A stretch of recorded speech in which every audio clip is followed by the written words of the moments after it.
인문학 속 청렴 이야기 시즌2 그 마지막 시간 시작하도록 하겠습니다.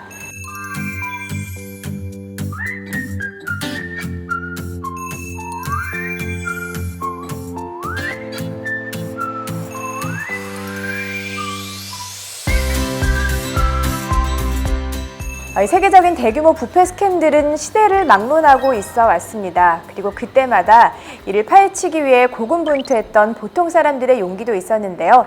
오늘 이 시간에는 시대를 떠들썩하게 했던 부패 스캔들과 또 그 시대를 구원하는 데 결정적인 역할을 했던 사람들에 대한 이야기를 나눠볼까 합니다. 부패를 바로잡기 위해서는 먼저 부패를 세상 밖으로 드러내야 할 텐데요. 제보자, 언론인, 시민활동가, 또 때로는 내부 관계자들의 용기가 필요합니다. 또 이 사람들의 소신 있는 행동은 사회 정의와 공익에 엄청난 영향을 끼쳐왔는데요. 아마 가장 상징적인 사건은 바로 워터게이트가 아닐까 싶습니다.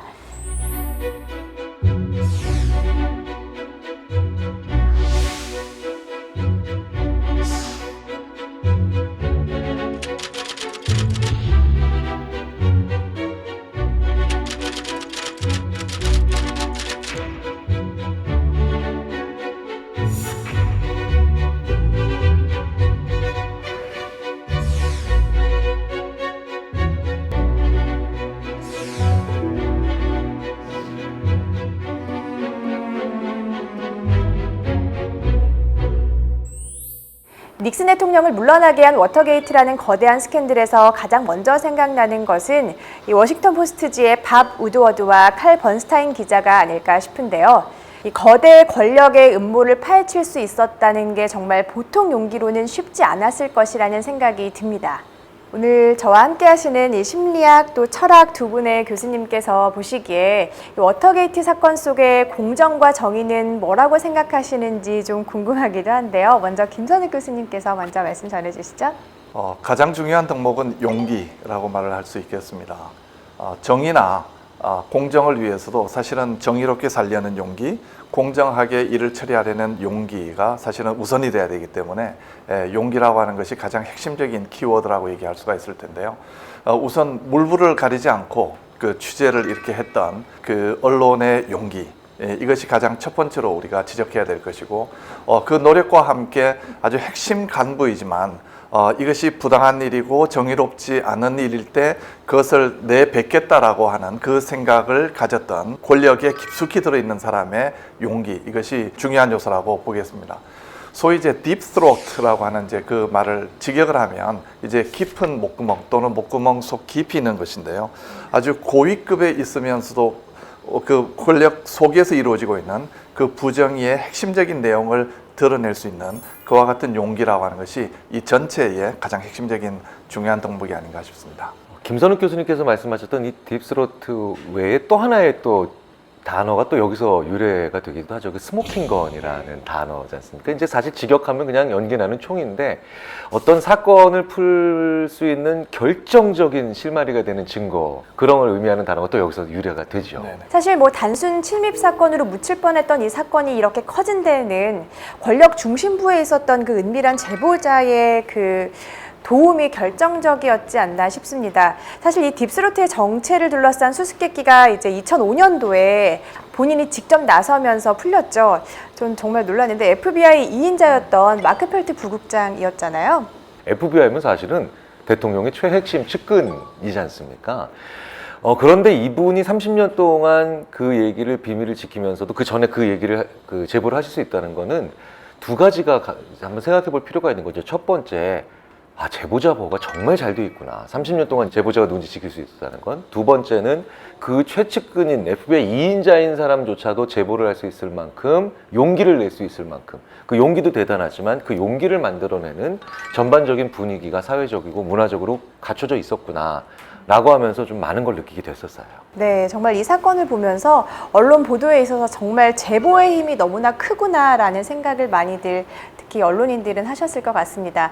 그렇다면 여러분들이 보시는 그 워터게이트 속에서의 공정과 정의는 무엇인지 한번 들여다볼까요? 여기서 이제 등장할 수 있는 중요한 단어가 정직일 것 같아요. 사실 정치인이라는 것과 정직이라고 하는 것은 서로 잘 연결되지 않는 그런 단어이었던 것이 과거의 모습이었던 것 같아요. 정치인들은 항상 자신이나 또는 소속되어 있는 정당이나 또는 권력을 위해서 늘 거짓말을 일삼는 사람이다 라고 생각을 많이 했었는데요. 이 민주사회로 갈수록 정치가들이 더욱 정직해질 것을 시민들이 요구하고 그런 점에 있어서 점점 더 정직이라고 하는 것이 중요한 가치로 등장한다고 볼 수 있겠습니다. 저는 또 참 인상 깊었던 게 딥스롯 이제 그 제보 그리고 스모킹건 결정적 증거 이렇게 찾아낸 언론사들의 역할도 대단했지만 사실은 언론사의 역할이 여기서 끝내는 게 아니라 그 인터뷰의 역할도 굉장히 중요한 것 같습니다. 사실은 어떠한 혐의도 말하지 않고 그냥 부인하고 침묵으로 일관한 채 그 대통령 닉슨은 사임을 했거든요. 그러니까 마치 나는 이 상황이 벌어진 것에 대한 책임을 질 뿐 사실 난 잘못은 별로 없다라는 어떤 분위기가 있었는데 사실 3년이 지나고 난 다음에 프로스트라고 하는 그 토크쇼 진행자 한 사람이 결국 니슨을 TV 카메라 앞으로 이끌어냈죠. Liddy was not even under suspicion. And so you knew in terms of intent and you knew in terms of foreseeable consequence. Well, when the president does it, that means that it is not illegal. 스스로가 대통령인 나는 법 위에 있다라고 말을 한 거나 마찬가지이니까요. 그래서 그 두 사람이 실제 대담을 나누는 장면이 또 1시간 분량으로 편집이 된 게 영상에 이제 공개가 되어 있어서 또 많은 분들이 보시고 같이 느낀 점이 많았을 것 같아요. 맞아요. 그러니까 닉슨이 굉장히 자존심이 강하고 그리고 수세에 몰리면 자기의 본심을 드러낸다는 걸 아는 톡쇼의 진행자가 그 점을 적절하게 건드리니까 사건의 전말을 아우를 수 있는 한 문장이 거기서 나왔던 거죠. 그러고 보면 이 민주사회에서 최고 통치자라고 하는 분도 결국은 이 정의의 문제 그리고 이 정직의 문제에 있어서 피할 수 없는 그런 지점이 아닌가 싶고 이 사회가 점점 투명해지는 그런 사회로 나가는 데 있어서 어쩌면 이제 반드시 겪어야 할 그런 일들을 이제 겪은 것이 아닌가 싶고요. 그것은 민주화가 되어가는 어느 나라나 다 비슷한 그런 상황이 아닐까 싶습니다. 사건의 결정적인 단서를 의미하는 스모킹건, 또 어둠 속의 제보자를 뜻하는 딥스롯, 이 워터게이트 사건으로 유명해진 단어들인데요.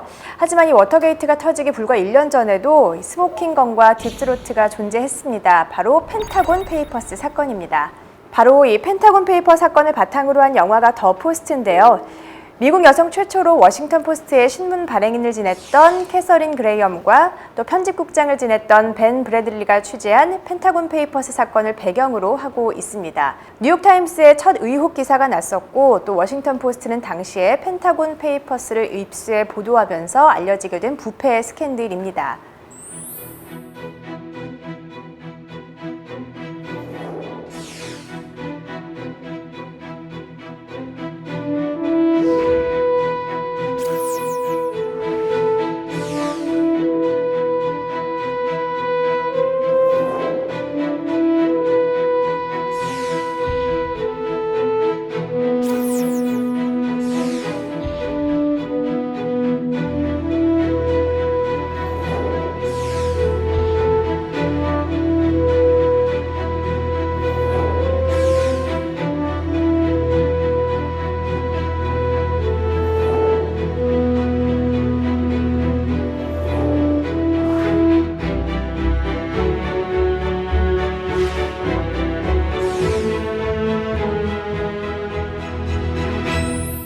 이 사건과 워터게이트라는 홍역을 겪었지만 다행히도 그 이후에 언론, 사법부, 수사기관의 소신 있는 행보가 사회 정의와 공익에 큰 영향을 끼치게 됐습니다.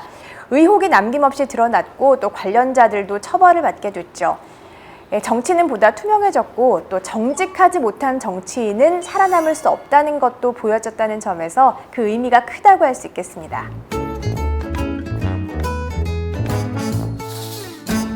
부패를 감시하고 진실을 알리는 세계 각국의 언론인들의 노력도 계속되고 있는데요. 국제탐사보도언론인협회라는 단체가 있습니다. 이 국제 언론인 단체가 세상이 알린 역대급 부패 스캔들이 있는데요. 바로 파나마 페이퍼스 사건이죠.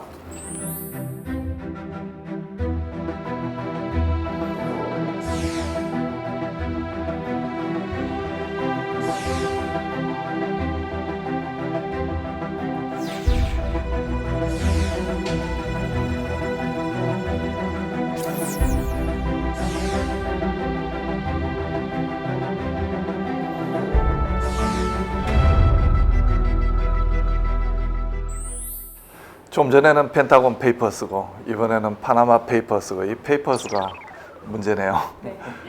이 정도 역대급 스케일의 부패 스캔들이라면 아무래도 그 해결을 하려는 노력도 아마 국제적인 공조가 필수적이었을 것 같은데요. 이게 어떻게 수습되는지 좀 궁금하네요. 이 리스트가 공개된 후에 최소 82개국에서 정식 조사가 개시가 됐습니다. 여러 국가의 수반이 사임하거나 기소가 됐는데요. 상당수 국가가 비밀 금융 산업을 종식하기로 했고요. 또 약 23개의 나라에서 최소 미화 12억 달러 상당이 세금으로 회수가 됐습니다. 진실을 알리는 데 가장 중요한 공익제보에 대해서 앞서 말씀드렸습니다. 이 공익제보자들을 보호하기 위한 제도적 장치도 우리 사회에 정착해 가고 있는데요. 이 국민권익위원회는 공익신고에 대해 신고자의 인적사항을 밝히지 않고 변호사의 이름으로 대리신고할 수 있는 비실명 대리신고제도를 운영하고 있습니다. 또한 변호사 비용을 걱정하는 내부 공익신고자를 위해서 국민권익위원회에서 자문 변호사단을 운영해 상담과 신고에 따른 변호사 비용을 지원하고 있습니다. 파나마 페이퍼스 비리를 터뜨렸던 국제탐사보도 언론인협회처럼 사회적으로 부패에 대한 견제나 감시의 역할을 하고 있는 기구나 단체들의 활약이 대단할 것 같은데요. 교수님들께 소개를 부탁드릴게요. 네.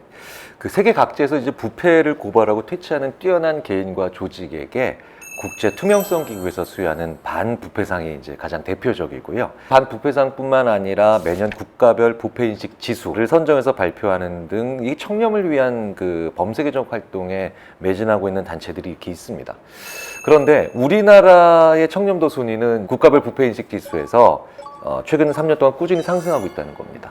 그래서 이 반부패인식 지수라는 것이 사실은 부패했기 때문이지만 그만큼 부패를 감시하고 있기 때문이기도 하거든요. 그리고 이게 상승한다는 건 무슨 뜻이냐? 그만큼 우리의 정치인들을 국민들이 정직한지 아닌지를 계속해서 더 많이 들여다보고 있다라고 생각을 해야 될 것 같아요. 네, 말씀을 들어보면 우리 사회의 그 공정 문화를 바라는 마음들, 그런 노력들이 좀 정착되어 가고 그렇죠. 있다라고 볼 수도 있을 네. 것 같아요. 네, 김선욱 교수님께서는 어떤 활동을 소개해 주실까요? 가장 중요한 것은 사실은 언론인들이 자기의 기능을 제대로 해서 이런 부패를 드러내고 또 부패 인식에 대한 인식도도 높이는 그런 활동인데요. 그게 바로 퓰리처 상인 것 같습니다. 네. 저는 그 퓰리처 상을 꼽고 싶습니다. 네, 퓰리처 상에 대해서는 또 많은 분들이 알고 계실 텐데요. 언론 분야에서는 보도, 사진, 비평, 코멘터리, 탐사보도, 공공부문 등 15개에 걸쳐서, 또 예술 분야에서는 픽션, 드라마, 음악 등 7개 부분에 걸쳐서 수상자를 선정을 하게 됩니다. 교수님들께서도 이 상에 어떤 이슈들이 좀 마음에 남으셨는지 궁금해요. 네. 이렇게 저는 전문적인 어떤 식견은 없지만 아무래도 2000년에 탐사보도 수상을 받았던 찰스 헨리, 마산 멘도자, 최상훈 기자 이분들이 이제 가장 떠오르고요. 아마 이분이 이제 한국인으로서는 최초의 수상자이고 아마 TV에서도 잠깐 나와서 하는 모습을 봤던 것 같습니다. 우리 한국 전쟁 당시에 벌어졌던 노글리 민간인 학살 사건을 세상에 처음으로 이제 보도했던 그것도 아주 중요한 그런 사건이었다고 생각합니다. 네, 그리고 몇 년간 우리나라뿐만 아니라 전 세계가 다 떠들썩했었죠. 이 미투 운동을 촉발시킨 그 뉴욕타임스의 경우에도 2018년도에 공공부문으로 수상을 했었죠. 그래서 사실은 이런 굉장히 헌신적인 노력을 한 분들께 저희가 뭔가 좀 해야 되잖아요. 근데 심리학자들이 이런 얘기 많이 합니다. 가장 큰 상과 가장 큰 처벌은 둘 모두 기억하는 것이다 라는 얘기를 하거든요. 그래서 이렇게 부패를 밝히시고 신고하시고 용기 내서 제보하시면 또 이거를 또 드러내신 모든 관련된 분들을 우리가 오랫동안 기억하고 그러면서 감사를 표시하는 것은 금전적으로 할 수 있는 일보다 훨씬 더 큰 의미의 이분들께 보답하는 길이라고 생각을 합니다. 이런 노력을 좀 게을리하면 안 될 것 같아요. 네. 인문학 속 청렴 이야기 시즌2 그 마지막 시간에는 우리 사회를 뜨겁게 달궜던 부패 스캔들과 또 공익 제보에 대해서 이야기를 나눠봤습니다. 이 사회를 어지럽힐 부패를 세상에 알리고 또 진실을 밝히기 위해서 용기를 낸 시대의 영웅들에 대한 한 줄 평을 남기면서 마무리하도록 하겠습니다. 이 부패 스캔들이란 청렴 사회로 가기 위해 극복해야 할 성장통이고 또 그 성장을 가능하게 하는 것은 제보자의 용기이다. 오늘 이야기는 여기까지입니다. 여러분 감사합니다.